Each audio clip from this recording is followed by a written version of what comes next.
For generations, the British royal family lived by a simple code: never complain, never explain. This stoic silence was their shield, preserving dignity and mystique. But in 2020, Harry and Meghan shattered tradition by stepping down as senior royals and moving to North America. Their departure marked a public break from the old pact of silence, exposing family rifts to the world. The Invictus Games in The Hague 2022 were meant to celebrate resilience and unity, Harry's passion project. But amidst the triumph, Harry sat for a surprise American TV interview, catching royal watchers off guard. He spoke candidly about his new life, fatherhood, and, most notably, his relationship with Queen Elizabeth II. The setting was symbolic. Harry, confident and independent, using his platform to share personal truths. The conversation quickly shifted from the game's uplifting spirit to the fractured state of his family. Harry's openness, now his trademark, offered glimpses into royal life once strictly off-limits.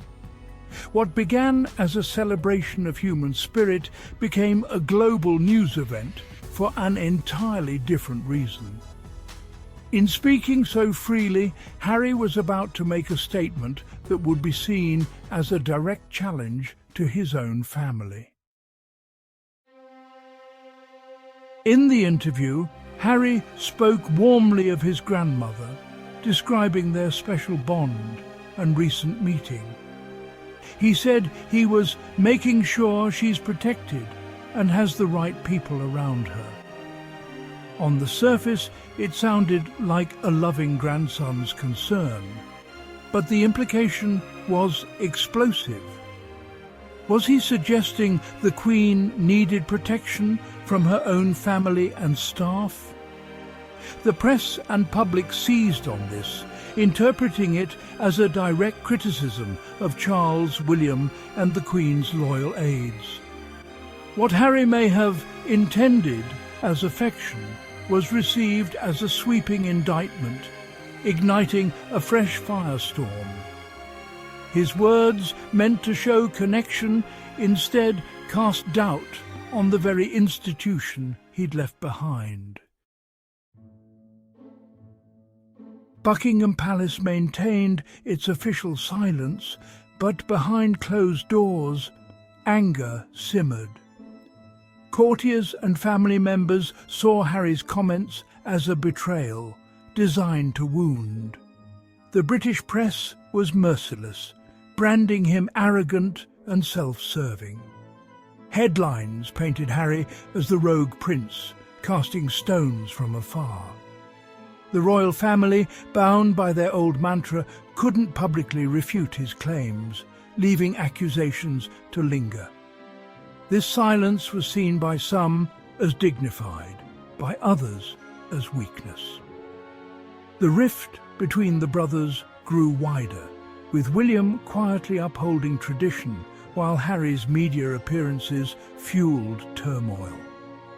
The interview didn't just spark controversy, it cemented the image of two royals on divergent, irreconcilable paths. Harry's claim about protecting the Queen reached even the British government.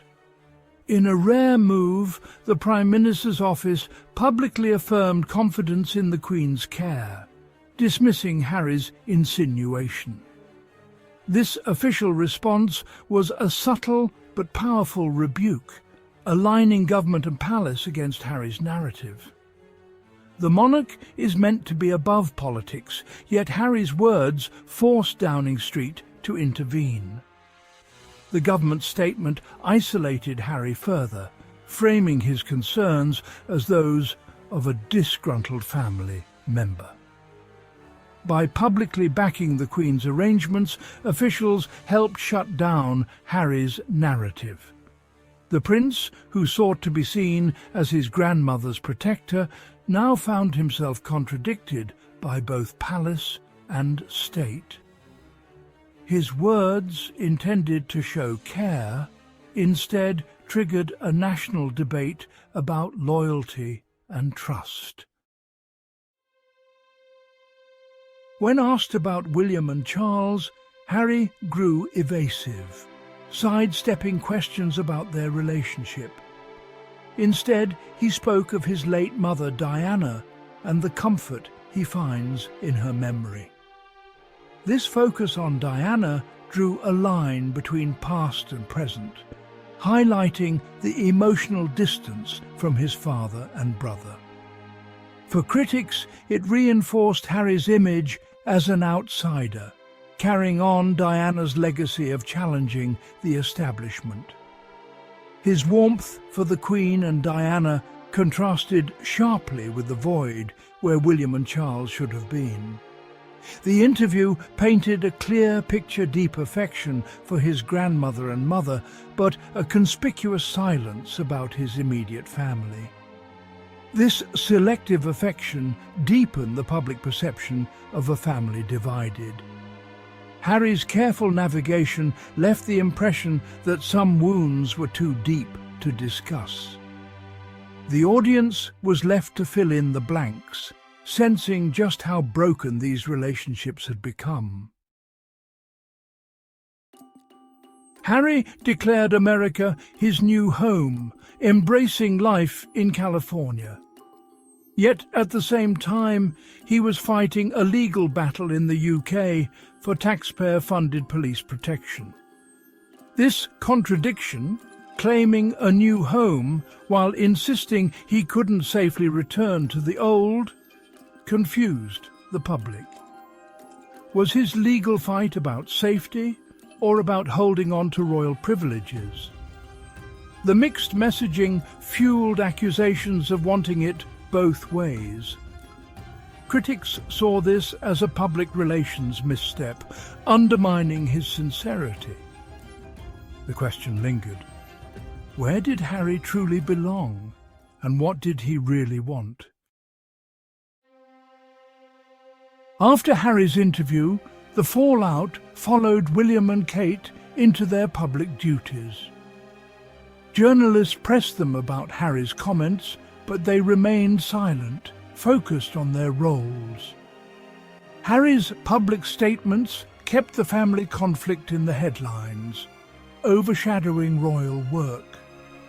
Each interview reignited the story, making private reconciliation nearly impossible. For Harry, healing means public truth-telling. For William, it means private resolution. This fundamental disagreement keeps the rift alive, feeding public appetite for royal drama. The feud has become a public saga, with both sides trapped in their roles. Until one side changes, the cycle will continue, each interview adding another layer to the family tragedy. The echoes of this feud will shape the monarchy's narrative for years to come. In this new era, a quiet peace seems further away than ever.